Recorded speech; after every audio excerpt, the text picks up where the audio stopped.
Hello everyone, Assalamu alaikum. Welcome to another live session of SST Test Preparation 2025. हमने जो live series start किए हैं SST test की preparation के लिए जिसमें हम केमिस्ट्री और बायो का पोर्शन जो है वो हम कवर करेंगे। उसमें हमने स्टार्ट किए हैं केमिस्ट्री और बायो के text book from 9th grade. आज के इस लाइव सेशन में हम डिस्कस करेंगे बायो का बुक जो हमने स्टार्ट किया हुआ है। उसमें से हम सेकंड नंबर चैप्टर में हैं और सेकंड नंबर चैप्टर में हम जिस टॉपिक में हैं वो है structure of virus. The topic is structure of virus. Virus का स्ट्रक्चर जो है उसके बारे में इस टॉपिक में है कि वायरस के स्ट्रक्चर में क्या क्या है। वायरस जो है आप सबको पता है ये एक नॉन सेलुलर ऑब्लिगेट एंडोपैरासाइट है। Endoparasite because this live inside the host cells. ये वायरस जो है ये एक पैरासाइट है बट ये कुछ पैरासाइट एक्टोपैरासाइट होते हैं जो कि लिविंग ऑर्गेनिज्म से बाहर होते हैं, जैसे कि लाइस है जो कि ह्यूमन ऑर्गेनिज्म से बाहर रहते हैं और बट फीड करते हैं on the blood of human. But कुछ ऐसे पैरासाइट्स हैं जो ह्यूमन ऑर्गेनिज्म के इनसाइड होते हैं, यानी अपने होस्ट के इनसाइड एग्जिस्ट करते हैं और वहाँ पर ही उससे फीडिंग या उससे न्यूट्रिशन जो है वो लेते हैं। वायरस जो है ये ऑब्लिगेट इंडो पैरासाइट है but it is a non cellular obligate endoparasite. इसका कोई सेलुलर स्ट्रक्चर नहीं है। It does not have cellular organisation, इसमें कोई सेलुलर ऑर्गेनाइजेशन नहीं है। इसके अलावा इसमें ना ही कोई न्यूक्लियर मटेरियल है, आइदर डीएनए और आरएनए। इट हैज़ प्रोटीन, इसमें एक प्रोटीन कोट है जिसे हम कहते हैं कैप्सिड। ये बहुत इंपॉर्टेंट है कि इसके प्रोटीन कोट को हम क्या कहते हैं। Capsid is the protein coat which encloses the nucleic acid. इसमें जो न्यूक्लिक एसिड होता है वो उसमें जो उसको कवरिंग के लिए जो प्रोटीन कोट होता है उसे हम कहते हैं capsid. It reproduce only inside the host cell. ये reproduction just inside the host cell करता है क्योंकि इसमें कोई अपनी मशीनरी नहीं होती। ये होस्ट सेल की ही रिप्रोडक्टिव मशीनरी को यूज करके अपनी मल्टीपल कॉपीज बनाता है। Due to its non cellular nature it can not be placed in any one of the 5 kingdom. ये एक नॉन सेलुलर स्ट्रक्चर है। इसी वजह से हमने इसको किसी भी 5 किंगडम में प्लेस नहीं किया हुआ। ये जो है बहुत ज़्यादा डिजीज़ काज करता है प्लांट में भी, जैसे कि टोबैको मोज़ेक डिजीज़ है, और एनिमल्स में cold, flu, dengue, polio, hepatitis and AIDS, these all are the viral diseases in animals. और प्लांट्स में भी ये बहुत ज़्यादा वायरल डिजीजेज जो हैं वो काज करता है। वायरस जो है इसका नॉन सेलुलर स्ट्रक्चर है, नॉन सेलुलर ऑर्गेनाइजेशन है, ये एक एंडोपैरासाइट है। इसके अलावा इसमें कोई न्यूक्लियर मेम्ब्रेन नहीं होता, लेकिन न्यूक्लियर मटेरियल जो है डीएनए, आरएनए, ये न्यूक्लिक एसिड का जो पार्ट्स है, ये डीएनए, आरएनए जो हैं ये इसके एक कैप्सिड जैसे जो प्रोटीन कोट है जिसे हम कैप्सिड कहते हैं उसमें ये इंक्लोज्ड है। ये नॉन सेलुलर इसका नेचर है। इसकी रिप्रोडक्शन जो है वो इनसाइड द होस्ट होती है। ये कोई भी 5 किंगडम में इसे नहीं रखा हुआ। और ये जो डिजीज करता है प्लांट्स में और एनिमल्स में, these are very important according to the MCQs. अच्छा, अब नेक्स्ट टॉपिक है बायनोमियल नोमेनक्लेचर। बायनोमियल नोमेनक्लेचर जो है इसका फाउंडर कौन था? कैरोलस लीनियस जो है ये एक Swedish naturalist and explorer who was the first to frame principles for defining natural genera and species of organism and to create a uniform system for naming them। अब जब different living organism की grouping हुई, different species उसके बने, genre में रखा गया, तो उनको जानने के लिए बहुत ज़्यादा हर एक कंट्री जो है वो अपना अपना नाम यूज़ करती थी हर एक प्लांट के लिए और हर एक एनिमल्स के लिए, जो बहुत ज़्यादा डिफिकल्टीज काज करते थे बिटवीन द डिफरेंट कंट्रीज। यदि फॉर एग्जांपल इस टॉपिक में ये है कि ऑनियन को उर्दू में कहा जाता है प्याज, बट डिफरेंट रीजन्स में इस कहीं पर इसको कहा जाता है गांडा और कहीं पर बैसल।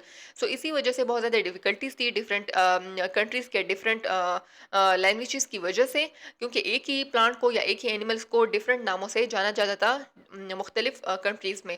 इसी वजह से बायनोमियल नोमेनक्लेचर जो है इसको डिस्कवर किया बाय द कैरोलस लीनियस। ये एक ऐसे साइंटिस्ट थे जिसने हर एक प्लांट को और हर एक एनिमल्स को साइंटिफिक नेम्स दिए, और वो साइंटिफिक नेम्स जो है वो डिफरेंट थे, उसके कॉमन नेम्स थे। और उन साइंटिफिक नेम्स को की वजह से सारी कंट्रीज़ में उन्हीं साइंटिफिक नेम को यूज़ किया गया ताकि सारी कंट्रीज़ जो हैं वो उस साइंटिफिक नेम्स की वजह से उस प्लांट को या उस एनिमल्स को वो जान सकें।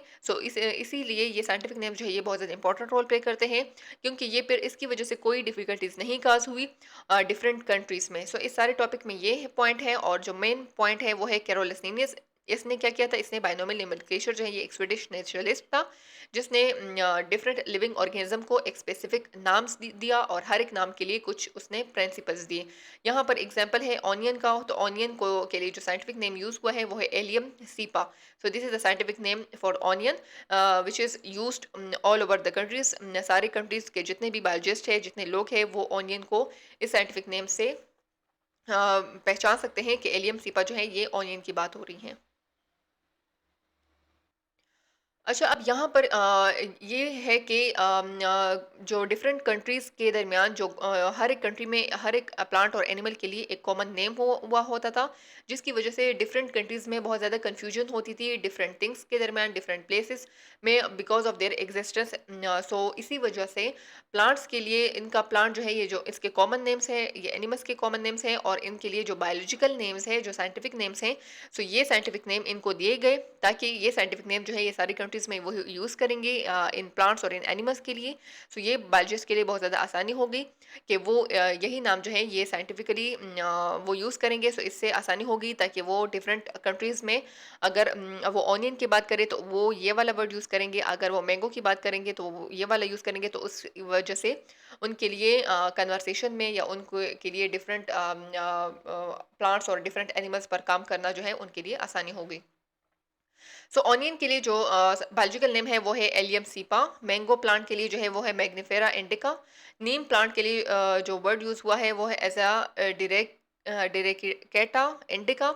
सो these are the biological names which are use for these plants. And animal जो है फ्रॉग के लिए वो राना टिग्रीना है। सो दिस वेरी इंपॉर्टेंट, ये कॉमन नेम, ये बहुत कॉमनली है, सबको आना चाहिए। केट के लिए जो है वो फेलिस कैटस है। हाउस फ्लाई के लिए जो है वो है musca domestica. So these are the biological names and these are very important. ये थ्री नाम जो है बहुत ज़्यादा इंपॉर्टेंट है, ये आपको याद होने चाहिए। ज़्यादातर एमसीक्यूज में जो है ये आते हैं साइंटिफिक या बायोलॉजिकल नेम्स, और इसके अलावा ये पॉइंट्स भी आपको याद करने चाहिए। So these are very important. इसके बाद ये है कि through a system nomenclature in which each species of animals plants और others receive a name of two terms. So अब इन इस नोमेनक्लेचर के इस सिस्टम में हर एक एनिमल को कि हर एक स्पीशी को दो नाम दिए जाते थे। जो पहला वर्ड होता था वो उसके वो जीनस होगा, और जो सेकंड वर्ड यूज होगा वो स्पीशी होगा, स्पीशी का स्पेसिफिक नेम होगा। यानी जैसे कि मुस्का है और डोमेस्टिका है, तो ये दो वर्ड्स की कॉम्बिनेशन है एक हाउस फ्लाई को रिप्रेजेंट करने के लिए। इसमें से ये जो फर्स्ट वर्ड है ये जीनस को रिप्रेजेंट करेगा, और ये जो सेकंड वर्ड है ये स्पीशी को रिप्रेजेंट करेगा। इसी तरह फेलिस कैक्टस में भी फर्स्ट वर्ड जो होगा वो जीनस होगा, और सेकंड वर्ड जो होगा वो स्पीशी होगा। राना टिग्रीना में भी first word genus and second word is species. अब बायनोमियल नोमेनक्लेचर के लिए कुछ प्रिंसिपल्स थे, उस प्रिंसिपल्स को यूनिवर्सली जो है वो एक्सेप्ट किया गया, और इसी रूल्स के अकॉर्डिंग जो है वो डिफरेंट प्लांट्स और डिफरेंट एनिमल्स को एक स्पेसिफिक बायोलॉजिकल नेम जो है वो असाइन किए गए। सो इसके जो पहला जो इसका प्रिंसिपल है वो ये है कि किसी भी ऑर्गेनिज्म के लिए जो साइंटिफिक नेम होगा वो इटैलाइज्ड होगा, यानी इटालियन वर्ड में वो प्रिंटेड होगा। इटालियन वर्ड में आप उसे लिखोगे, जैसे कि होमोसेपियन है तो ये इसका जो स्टाइल है, राइटिंग स्टाइल है वो इटालियन होगा। एंड अगर आप उसे हाथ से मतलब ऐसे रिटन लिखोगे, यानी आप प्रिंटेड फॉर्म में नहीं लिखोगे, हाथ से लिखोगे, तो फिर आप इटालियन स्टाइल जो है वो नहीं फॉलो कर सकते, तो फिर आपने उसको अंडरलाइन करना है। सेकंड जो प्रिंसिपल है वो है कि फर्स्ट वर्ड जो होगा नेम का, वो फर्स्ट जो वर्ड होगा वो जेनरिक नाम हो, जेनरिक जो वर्ड है सो वो स्टार्ट होगा कैपिटल लेटर से, और जो सेकंड टर्म जो स्पीशी वाला टर्म है वो जो है वो उसका फर्स्ट लेटर जो होगा वो कैपिटल नहीं होगा बल्कि स्मॉल होगा। जैसे कि रोज़ा इंडिका है, तो ये देख ले जेनरिक का जो फर्स्ट लेटर है वो कैपिटल है, और स्पीशी का जो फर्स्ट लेटर है वो स्मॉल है।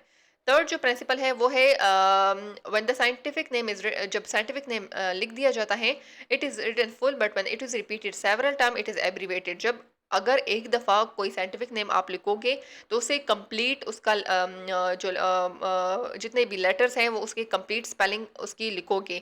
लेकिन अगर वही वर्ड वो साइंटिफिक नेम दोबारा दोबारा रिपीट हो रहा हो तो फिर आपने फर्स्ट जो जेनरिक वर्ड है उसका कैपिटल वर्ड लेटर लिख लेना है, उसके बाद डॉट, और फिर उसके बाद स्पीशी नेम लिखोगे। सो ये इसका थर्ड प्रिंसिपल है कि जेनरिक नेम जो होगा वो आप कंप्लीट उसकी स्पेलिंग नहीं लिखोगे, बस जस्ट फर्स्ट लेटर उसका लिखोगे capital letter, after that you put a full stop and then you will write the species name with full spelling, यानी सारे के सारे लेटर जो स्पीशी में इंक्लूडेड है वो आप कंप्लीट लिखोगे।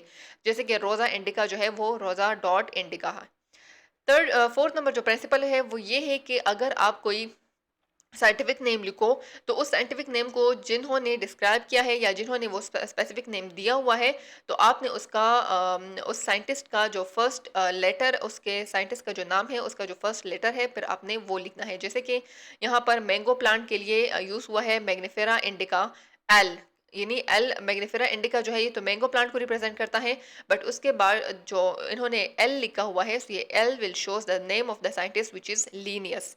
सो ये इसका फोर्थ नंबर प्रिंसिपल है। So these are the fourth principle in order to give a scientific और biological names to different plants and animals. Another topic is conservation of biodiversity. So अब biodiversity की conservation जो है ये बहुत ज़्यादा important है, क्योंकि प्लांट्स और एनिमल्स जो हैं इसकी डिफरेंट वेराइटीज़ एग्जिस्ट करती हैं अर्थ पर, तो उसकी कंजर्वेशन जो है ये भी बहुत ज़्यादा इंपॉर्टेंट है। पाकिस्तान जो है ये एक जियोलॉजिकल इसका स्ट्रक्चर है। सो पाकिस्तान की जोग्राफी जो है this is a blend of landscape. So you will find plains, desert भी होते हैं, फॉरेस्ट भी होते हैं, हिल्स भी, प्लेट्यूज भी, कोस्टल एरियाज है along the Arabian sea and mountains है Karakoram range in the north part of Pakistan. So Arabian sea जो है दीज आर कोस्टल एरियाज, ये पॉइंट इंपॉर्टेंट है। माउंटेन जो है कराकोरम रेंज जो है these are in the north part of Pakistan. So इसमें कुछ इतना इंपॉर्टेंट नहीं है। ये दो पॉइंट्स जो है ये बहुत ज़्यादा इंपॉर्टेंट है, ये आप याद कि कराकोरम रेंज जो है this is found in the north part of Pakistan and Arabian sea coastal area जो है वो पाकिस्तान में अरेबियन सी है। कंजर्वेशन पे फिर लिखा है कि this diversity contain a diversified habitat and landscape that support a rich biodiversity of both fauna and flora, animals and plant respectively. Fauna जो है ये एनिमल्स के लिए यूज़ होता है और फ्लोरा जो है ये प्लांट्स के लिए यूज़ होता है। सो ये पॉइंट इंपॉर्टेंट है। इसके अलावा इसमें इतना कुछ नहीं है। Arid and semi arid region covering almost 80% of the total area of the country possess significant portion of country biodiversity. So arid और सेमी एरिड जो रीजन्स हैं सो इसने कवर किया हुआ है 80% of the total land area of the country, और जिसमें significant portion जो है उसमें बायोडाइवर्सिटी है, यानी डिफरेंट वेराइटीज़ हैं। During the last 2-3 decades a number of animals and plant species have become threatened और endangered mainly due to over exploitation की वजह से, लॉज ऑफ नेचुरल हैबिटेट की वजह से। डिफरेंट फैक्टर्स हैं जिसकी वजह से इसकी एक्सटेंशन हो रही है, जैसे कि डिफोरेस्टेशन है, ओवर ग्रेजिंग है, सॉइल इरोजन है, सैलिनिटी है, वाटर लॉगिंग है। These are posing major threats to the remaining biodiversity of the country. The continuing loss of forest habitat with its associated fauna and flora will have serious implications for the nation, other natural and agricultural ecosystem. To overcome all these problems, biodiversity should be paid attention in order to save the organism from being endangered. So conservation is the way of caring, saving the species inhabit on earth from dangers. So ये सारे problems होने की वजह से, ये सारे factors जो कि एक्सटेंशन की तरफ एक्सटेंशन जो है एक्सटेंशन कास्ट करते हैं, सो इस इन सारे थ्रेट्स की वजह से, इन सारे फैक्टर्स की वजह से इस बात की ज़रूरत पेश हुई कि हम कंजर्वेशन करें इन सारे बायोडाइवर्सिटी की। सो कंजर्वेशन का वर्ड का मतलब है कि this is the way of caring, यानी अगर हम प्लांट्स और एनिमल्स की अच्छी केयरिंग करें, उसकी स्पीशीज़ को सेव करें और उसकी अर्थ पर ऐसी जगह बनाए inhabit on earth from dangers, और के वो जो है डेंजर से या वो जो है प्रीडेटर से महफूज हो सकें। सो हमारे पास बहुत ज़्यादा फॉरेस्ट है। अब फॉरेस्ट की डिफोरेस्टेशन लोग करते हैं या ओवर ग्रेजिंग हो जाती हैं या सॉइल इरोजन हो जाती हैं, जिसकी वजह से डिफरेंट प्लांट्स और एनिमल्स के जो हैबिटेट है वो ख़त्म हो जाता है। उनके हैबिटेट वो इनहेबिट नहीं कर सकते वो उस रीजन्स में, जिसकी वजह से हैबिटेट ना होने की वजह से, न्यूट्रिशन ना होने की वजह से, फूड सप्लाई ना होने की वजह से उनकी एक्सटेंशन हो जाती है और वो कम्प्लीटली ख़त्म हो जाते हैं, वो इंडेंजर्ड स्पीशी बन जाते हैं। सो इन सारे फैक्टर्स को ख़त्म करके हमने कुछ ऐसी एरिया को बनाना है जहाँ पर हम प्लांट्स और एनिमल्स की प्रोटेक्शन कर सके और इन्हें प्रोटेक्ट कर सके इन प्रीडेटर्स से। So this is all about the conservation of biodiversity. अब कंजर्वेशन ऑफ बायोडाइवर्सिटी के बाद टॉपिक है कि reason of why we want to conserve biodiversity. Biodiversity को हम क्यों कंजर्व करना चाहते हैं? Because biodiversity means the variety of plants and animals, और वो सारे के सारे varieties, different varieties in the plants and animals जो हैं वो हमारे लिए बहुत ज़्यादा इंपॉर्टेंट है in order to for our survival. जैसे कि biologist want that global ecosystem would be collapsed if biodiversity continue to be reduced at the same rate. अगर बायोडाइवर्सिटी जो है ये रिड्यूस्ड हो रही है एक ही रेट के साथ, एक ही स्पीड के साथ, तो ग्लोबल इकोसिस्टम जो है वो कोलैप्स कर जाएगा। Therefore it is mandatory to conserve life on earth in order to make nature stable. अब लाइफ की स्टेबिलिटी के लिए, नेचर की स्टेबिलिटी के लिए इसकी कंजर्वेशन बहुत ज़्यादा इंपॉर्टेंट है। Humans should conserve biodiversity because of its benefit. For example यानी सर्विसेज जैसे हैं, बायोलॉजिकल रिसोर्सेज हैं, सो ये सारे के सारे जो कि हमारी लाइफ के लिए ज़रूरी हैं in order to live on earth. So हमारी सर्वाइवल के लिए ये सारी की सारी जो रिसोर्सेज हैं, these are very essential and very important for the survival of human beings and living organism on earth. So इसी वजह से हमें बायोडाइवर्सिटी को कंजर्व करना चाहिए। इसके बाद जो सेकंड नंबर पॉइंट है वो ये है कि बायोडाइवर्सिटी बूस्ट इकोसिस्टम प्रोडक्टिविटी, यानी हमारी इकोसिस्टम की जो प्रोडक्टिविटी है, where each species can easily survive in their habitat. If the one will not conserve biodiversity, so food chain and ecosystem will be imbalanced.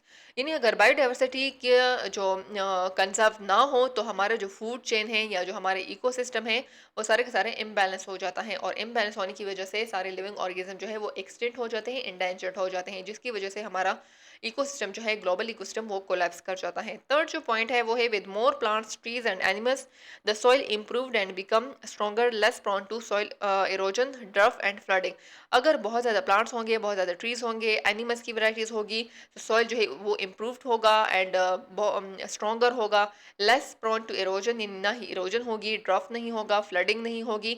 So plants में की variety ज़्यादा होने की वजह से या एनिमल्स की वैरायटी ज़्यादा होने की वजह से, मैक्सिमम वैरायटी की वजह से हमारे पास हर एक जो न्यूट्रेंट है या जो हर एक जो अल्लाह की नेमत है वो मैक्सिमम अमाउंट में हमें मिलेगी, और हम जो है इस टाइप के फैक्टर जो हैं जैसे कि इरोजन है, ड्रफ है, फ्लडिंग है, तो ये सारी टाइप की जो जितनी भी आफात हैं, सो इससे हम महफूज रह सकेंगे। सो अगर इसमें बैलेंस नहीं होगा तो हमारा ग्लोबल इकोसिस्टम जो है वो भी इम्बैलेंस होगा, और हमारा सारे के सारे जो फूड चेन है, जितने भी लाइफ की नेसेसिटीज़ हैं, जितने भी सर्वाइवल के लिए इम्पोर्टेंट इसेंशियल बेनिफिट्स हैं, तो वो सारी ख़त्म हो जाएंगी, और जिसकी वजह से लाइफ जो है वो इम्पॉसिबल होगी on the surface of earth. अब नेक्स्ट जो टॉपिक है वो है problems associated to conserve biodiversity in Pakistan. The article from 2009 biodiversity in Pakistan की issues identified some of the primary challenges to implement biodiversity. So ये कुछ चैलेंजेस हैं जिसकी वजह से हमारी बायोडाइवर्सिटी जो है वो कंजर्व नहीं हो रही। Lack of awareness of environmental issues on the part of decision makers and civil society और डिसीजन मेकर जो हैं वो इन्वायरमेंटल इश्यूज जो हैं वो उसको नहीं उसमें लोगों में अवेयरनेस नहीं आ रही, अवेयरनेस की कमी है इन्वायरमेंटल इश्यूज के अकॉर्डिंग। इसके अलावा weak governance, slow decision making processes, inability to conceptualize policy and lack of distinction between public and private interest. So weak governance होने की वजह से, यानी हमारे पास कोई ऐसे लोग नहीं हैं जो कि अच्छे डिसीजन लेते हों, या उनमें से कोई ऐसी एबिलिटी भी नहीं है कि वो कोई पॉलिसी बनाते हों, या पब्लिक और प्राइवेट के दरमियान जो है तनाज़ात बहुत ज़्यादा होते हैं, डिस्टिंक्शंस होते हैं, जिसकी वजह से हमारे पास जो बायोडाइवर्सिटी है वो उसकी कंजर्वेशन नहीं हो रही। ये सारे प्रॉब्लम जो हैं ये बायोडाइवर्सिटी को कंजर्व नहीं कर रहा। वीक थर्ड नंबर जो पॉइंट है वो है weak capacity of government departments, यानी lack of individual capacity and incentives for performance. तो हमारे पास गवर्नमेंट जितने भी डिपार्टमेंट है उन की वीक कैपेसिटी होने की वजह से भी बहुत मेजर प्रॉब्लम है बायोडाइवर्सिटी की कंजर्वेशन में। इसके अलावा फोर्थ नंबर जो है वो लेक ऑफ फंडिंग है। यहाँ पर जो है फंडिंग नहीं होती, और जिसकी वजह से वो लोग कहते हैं कि हमारे पास इतने फंडिंग नहीं है कि हम बायोडाइवर्सिटी जो है उनको कंजर्व कर सके, यानी उनकी कंजर्वेशन के लिए क्या रिक्वायर्ड है, एक फूड रिक्वायर है या कोई ऐसा प्लेस रिक्वायर है जहाँ पर उसकी हैबिटेट जो है वो कंजर्व हो सके। सो फंडिंग ना होने की वजह से ना तो वो फूड प्रोवाइड कर सकते हैं, ना वो ऐसा प्लेस प्रोवाइड कर सकते हैं जिसकी वजह से उनको जो हमारे बायोडाइवर्सिटी जो डिफरेंट एनिमल्स और प्लांट्स हैं उसकी प्रोटेक्शन हो सके। So these are the four problems which are associated to conserve biodiversity in Pakistan. Next topic जो है वो है problems associated to conserve biodiversity due to human intervention. अब ह्यूमंस जो हैं उनकी वजह से जो कंजर्वेशन नहीं हो रही, वो जो प्रॉब्लम्स काज हो रहे हैं वो ये है कि the international union for conservation of nature IUCN reported 75% of genetic diversity of agriculture crops have been lost. अब IUCN जो international union for conservation of nature जो है उन्होंने कहा है कि 75% जो एग्रीकल्चर क्रॉप की जेनेटिक डाइवर्सिटी जो है वो लॉस्ट हो गई। 75% of the world fisheries are overexploited and one third of coral reefs are threatened with extinction. Main is the factor which is directly involved in the destruction of biodiversity. The table below shows some of the human intervention in the loss of biodiversity. अब यहाँ पर human का क्या role है biodiversity की impact में? सो impact of human activities on bio यानी biodiversity के ख़त्म होने में या उसकी कंजर्वेशन ना करने में ह्यूमन का क्या रोल है? सो ह्यूमंस जो हैं अपने प्रोसेसेस के थ्रू यानी जैसे कि अर्बनाइजेशन है और इंडस्ट्रियलाइजेशन है जो कि बहुत मेन फैक्टर है, मेजर फैक्टर है इन ऑर्डर टू बायोडाइवर्सिटी की लॉस में, ये एक मेन फैक्टर है। अर्बनाइजेशन और इंडस्ट्रियलाइजेशन की वजह से अर्बनाइजेशन यानी people move from rural to urban areas और इंडस्ट्रियलाइजेशन की वजह से बहुत ज़्यादा इंडस्ट्रीज होने की वजह से बायोडाइवर्सिटी जो है वो अफेक्ट हो रहा है।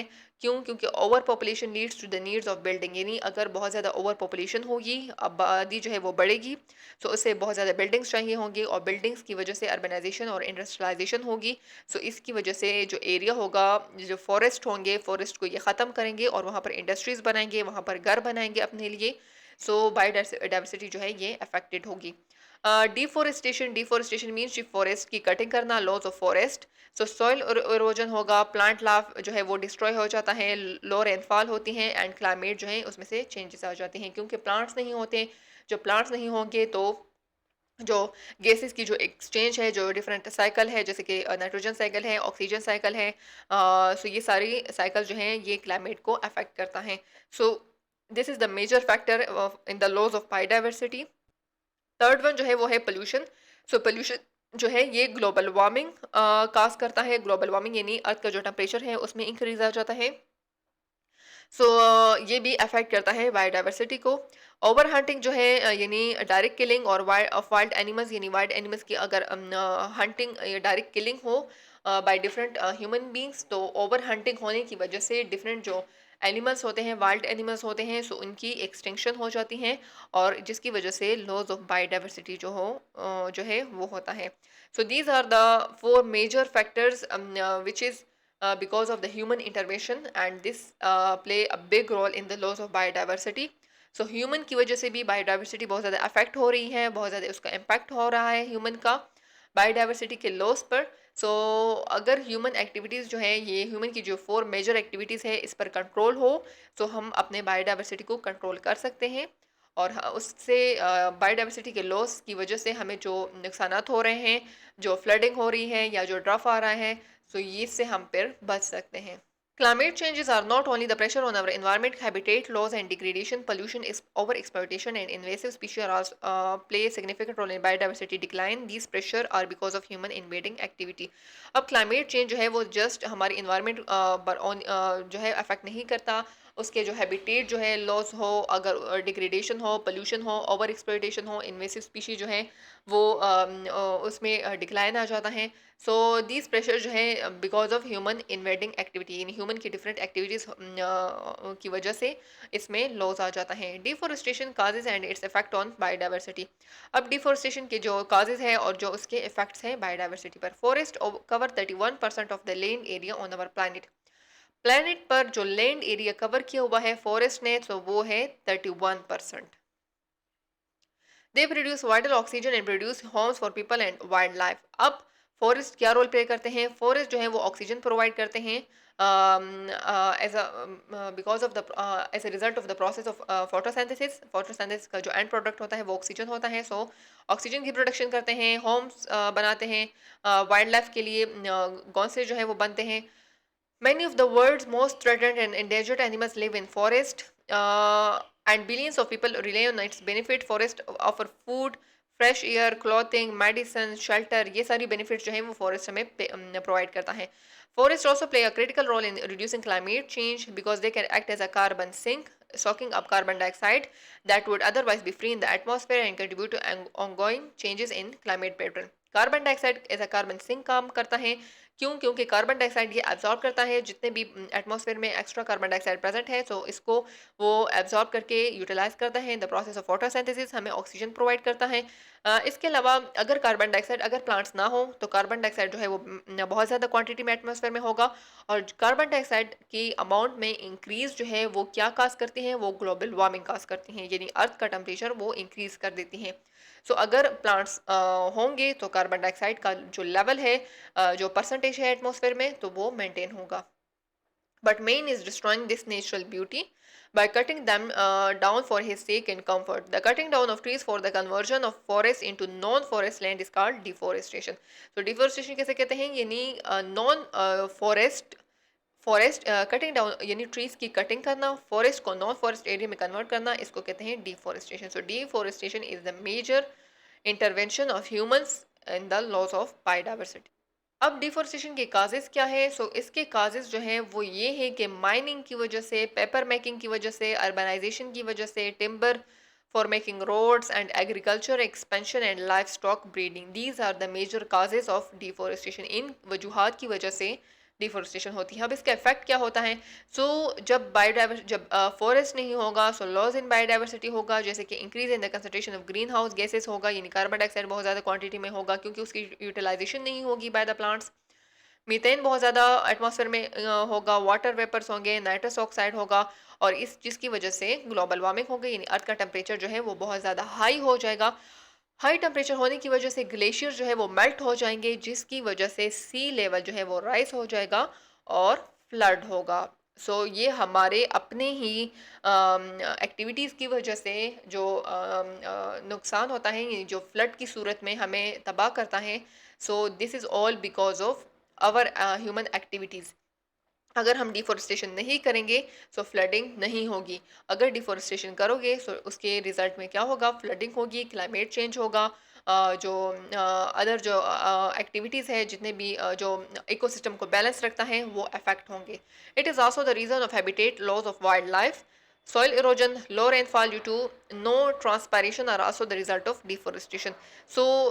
वाइल्ड लाइफ की जो हैबिटेट होगा वो लॉस होगा, सॉइल इरोजन होगा, लो रेनफॉल होगा due to no transpiration and are also the result of deforestation. So these all are the effects of deforestation. इसी वजह से deforestation, this is a very major factor in the loss of biodiversity. Endangered and extinct species due to human activities such as entertainment or food, animals are the becoming endangered. Animals जो हैं endangered हो रहे हैं क्योंकि entertainment की वजह से या food की वजह से, at risk of extinction in future or some have gone extinct. यानी कुछ endangered हो रहे हैं और कुछ extinct हो रहे हैं। अब इन दोनों वर्ड में क्या डिफरेंस है, ये MCQs आ सकता है कि what is endangered? So endangered means कि वो एक फ्यूचर में उसका रिस्क है, उसकी एक्सटेंशन की रिस्क है, यानी उसकी कंप्लीटली ख़त्म होने की रिस्क है। endangered मीन्स कि वो एनिमल्स या वो प्लांट जो हैं वो बहुत कम क्वांटिटी में रह गए हैं ऑन द सरफेस ऑफ अर्थ। और कुछ जो एक्सटेंट का वर्ड है, it means that surety of not finding the last individual of that species in ecosystem, यानी एक्सटेंट मीन्स के कम्प्लीटली वो ख़त्म हो चुके हैं। एक्सटेंट मीन्स के कम्प्लीटली ख़त्म होना और एंडेंजर्ड मीन्स के वो ख़त्म होने के करीब हो।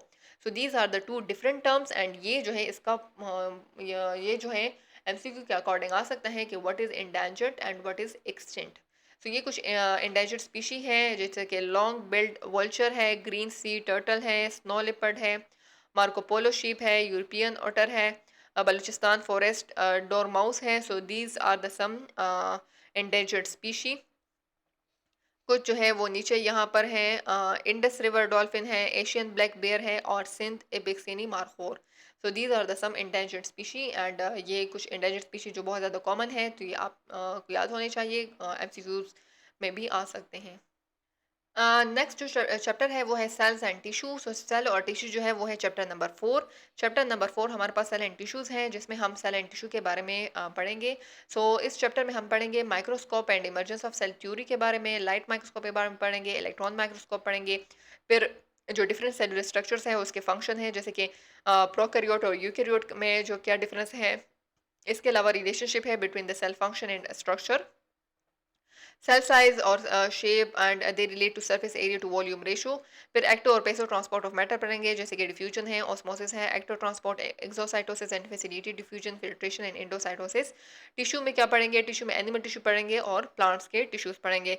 So these are the some major concepts which will be discussed in chapter 4, और chapter 4 जो है वो हम नेक्स्ट सेशन में स्टार्ट करेंगे। So see you in the next video. अल्लाह हाफिज़।